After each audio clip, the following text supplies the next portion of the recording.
హే ఆగండి ఆగండి ఆగండి వీడియోకి మీరు లైక్ చేయకపోయినా పర్లేదు, ఫాలో చేయకపోయినా పర్లేదు, బట్ వీడియోని మాత్రం లాస్ట్ వరకు చూసి మీ ఫ్యామిలీ మెంబర్స్కి మీ ఫ్రెండ్స్కి తప్పకుండా షేర్ చేయర్రి.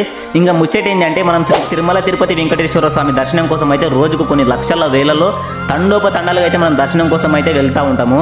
అక్కడికి వెళ్ళిన భక్తులకి మధ్యలో చాలా అన్యాయం అయితే జరుగుతుంది. ఈ మధ్యలో అయితే లడ్డు విషయం చూసుకుంటే లడ్డును తింటే టేస్ట్ కానీ క్వాలిటీ పరంగా చూసుకుంటే చాలా అనుమానం అయితే వస్తుంది. అందుకే ఆ లడ్డును అయితే గుజరాత్ ల్యాబ్కు పంపించి టెస్టులు చేపిస్తే అందులో రిపోర్ట్స్ ఎట్లున్నాయంటే ఆ లడ్డులో పంది కొవ్వు, ఎద్దు కొవ్వు, చేప నూనెతోనైతే కలిపి ఆ లడ్డును అయితే తయారు చేస్తారనే రిపోర్ట్స్లో బయటపడ్డాయి.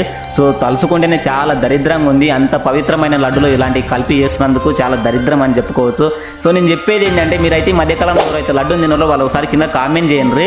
అట్లనే వీడియో ప్రతి ఒక్క ఫ్యామిలీ మెంబర్స్కి, ఫ్రెండ్స్కి తప్పకుండా షేర్ చేయరు. ఇంకా అంత పవిత్రమైన లడ్డులో ఇలాంటి కలిపి చేస్తున్న నా కొడుకులను అయితే ఆ భగవంతుడు చూసుకోవాలి స్వామి.